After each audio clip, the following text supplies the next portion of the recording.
my name is Dr. Wendy. Much of my research focuses on tolerance, and this is really a contested term.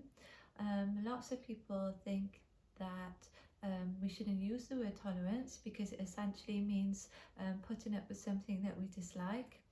On the other hand, tolerance is used across the board within educational settings and is promoted as a positive attribute. It's kind of linked in with theories around identity and accepting others and multicultural education and this kind of thing.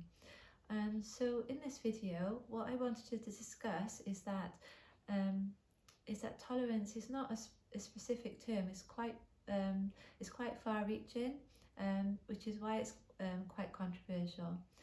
The reason that I've used the term tolerance in my own research is because it's actually quite difficult to come up with a term that conveys a similar meaning and that is easily understood by everybody. So, for example, I know that if I walk into a school and I say my research is related to tolerance, straight away teachers are going to realise that my research is connected to things like diversity training, multiculturalism, interculturalism, and all these kinds of things, and is generally seen as something positive. But where, as I mentioned, people criticise tolerance is that the word itself does mean that you're tolerating something, which means that you're putting up with something that you don't like.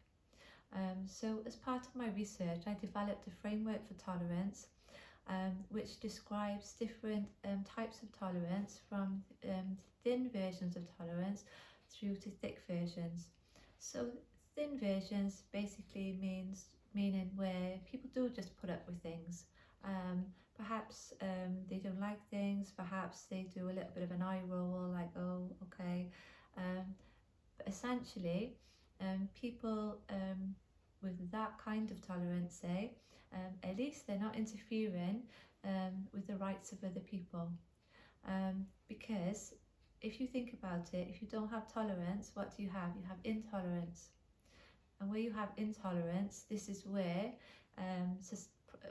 major problems arise in society. So this is where people do interfere with the rights of others.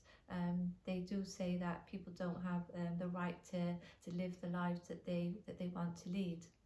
So you can see, if you think that some people in society are intolerant, then it would be a positive thing to get them to tolerate, even if it is in the thinnest conception. So even if it is to just where they're not particularly happy that people are behaving in a certain way or living certain lifestyles in society, but they just leave it alone. They're just not too bothered. So everyone muddles along quite peacefully. Everyone kind of rubs along together. But generally, when it comes to school and politics, tolerance is generally seen as more of a positive attribute. So a thicker conception then of tolerance. So it's actually where differences are accepted, or where people try to understand other people. So this is why in my research I haven't just focused on tolerance, I focused on ethnocultural empathy, because empathy is a key part of this thicker notion of tolerance. When we're thinking about tolerance where we're not tolerating because we don't like something, but we're tolerating something that perhaps we don't fully understand. So part of that is trying to see things from the perspective of other people. So seeing things from the perspective of other people is then essentially empathy. So moving on even further from that, an even thicker conceptualization of tolerance is where we celebrate difference. So where we're happy that there is difference, and then it gets to the point where you think, is that really accurate grammatically? Is that really the word that should be used?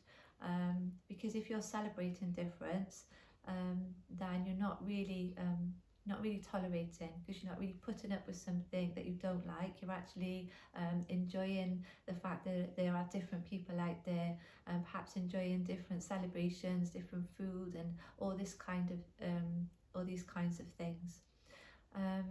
So this is mainly what I wanted to point out, is this idea of when we think about tolerance, it's not something static.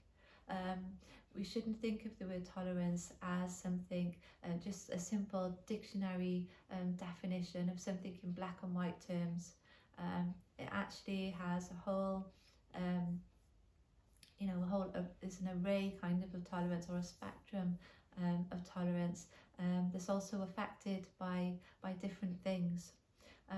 So from my point of view, it's really important, especially when it comes to people that are intolerant, to get them to be tolerant, and then hopefully then perhaps moving along until perhaps try to encourage people then to have empathy with other people, to create even more understanding, and then maybe that will also lead on to something even more positive again. But of course, always bearing in mind that we live, especially in the UK, we live in a multicultural society where there are differences, and people will tend to they will tend to kind of gravitate towards people with similar interests to themselves. So this is normal, but the main thing is that people try to get along together. And if you can see it, they've put the quote on here by Nussbaum, that just because there's tension within a theory, so just because there is this bit of controversy about tolerance, it doesn't mean that it shouldn't be used. In fact, if there is controversy around a theory or a term, this can make it very interesting and lead to more research and trying to unpack things and a greater understanding of the theory or of society. I hope you found this brief explanation of tolerance useful. Please write in the comments below, or contact me at Encompass-wise@outlook.com. Thanks for watching.